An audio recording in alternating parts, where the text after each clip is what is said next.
Isang mapayapang araw sa iyo. Welcome sa Living Faith, isang pag-aaral mula sa maikling devotion. Paghahanap ng tulong. Mga pagninilay sa aklat ng mga bilang. Sinasabi ko, ang tulong ay nagmumula sa Diyos. Sinasabi ko sa iba, hindi ka nag-iisa. Ngunit ang mga katagang ito ay walang saysay kung hindi ko isinasabuhay ang aking pinaniniwalaan.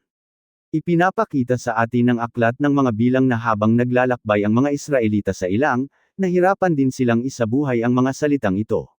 Matapos ang 40 taong pagligaw, malamang ay nagtaka sila kung nakalimutan na ba o hindi na binabantayan ng Diyos ang kanyang gawain. Napansin ng sumulat ng awit 121 ang ganitong suliranin. Naniniwala ang mga sinaunang tao na ang mga Diyos ay nananahan sa mga kabundukan, ngunit iba ang sinabi ng mga awit, itinataas ko ang aking mga mata sa mga bundok. Saan manggagaling ang aking tulong? Ang aking tulong ay nagmumula sa Panginoon, na lumikha ng langit at lupa. Hindi natutulog ang Diyos. Kabaligtaran ng paniniwala noon na kapag ang mga Diyos ay bumaba sa kabilang daigdig ay nagkakaroon ng mga kapahamakan, ipinaliwanag ng mga awit na laging naririto ang Diyos, hindi niya hahayaang matisod ang iyong paa, ang tagapagtanggol ng Israel ay hindi natutulog o nagdudulang man. Inaakala nating iba na tayo sa mga sinaunang tao, ngunit iniuugnay pa rin natin ang mga matitinding pagsubok sa akala nating kapabayaan o paghuhukom ng Diyos. Iba ang sinasabi ng awit, ang Diyos ay kanlungan laban sa anumang panganib. Hindi tayo iniiwan ng Diyos. Bagamat naniniwala ang iba na ang mga Diyos ng araw at buwan ang nagdadala ng matitinding kalamidad, sinabi ng mga awit, ang Panginoon ang iyong tagapagtanggol, siya ay nasa iyong kanang kamay. Hindi ka sasaktan ng araw sa umaga, o ng buwan sa gabi. Iiingatan ka ng Panginoon sa lahat ng kasamaan. Muli, inaakala nating mas may alam na tayo ngayon, ngunit patuloy pa rin nating tinatawag ang mga sakuna na, gawa ng Diyos. Sa halip na tingnan ang Panginoon bilang sanhi ng hindi inaasahang kapahamakan, ipinapakita ng kasulatan na siya ang ating tagapagtanggol. Ngunit bakit nga ba niya tayo binabantayan? Hindi lumiliko ang mukha ng Diyos.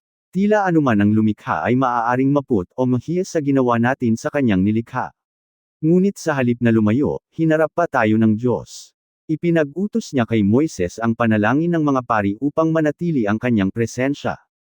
Ang awit 121 ay umaalingaw-ngaw sa ganitong panalangin, pagpalain ka nawa ng Panginoon at ingatan ka, liwanagan ka nawa ng kanyang mukha at mahabagin ka, tingnan ka nawa niya ng may pagkalinga at bigyan ka ng kapayapaan. Idinagdag pa ng Diyos, sa ganitong paraan ilalagay ninyo, ni Aaron at ng kanyang mga anak, ang aking pangalan sa mga Israelita, at pagpapalain ko sila, mga bilang kapitulo 6 versikulo 24 hanggang 27. Ang hindi natitinag na presensya ng Diyos ang tatak ng kanyang mga mananampalataya. Narito kung paano tayo makapapasok sa ganitong presensya. Hanapin ang tulong kay Jesus. Bago siya dakpin at ipagkanulo, nanalangin si Jesus, hindi na ako naririto sa sanlibutan, ngunit sila ay naririto, ingatan mo sila sa kapangyarihan ng iyong pangalan na ibinigay mo sa akin, upang sila ay maging isa tulad ng tayo, Juan Kapitulo 17 versikulo 11. Ang pagtanggap natin kay Jesus ang nag-uugnay sa atin sa Ama, at dahil dito ay tayo ay binabantayan. Ngunit ang tulong ay hindi dapat itago para sa sarili lamang. Tinawag tayo upang gamitin ang pag-iingat ng Diyos sa pagbuo ng pagkakaisa. Hanapin ang tulong sa kapwa.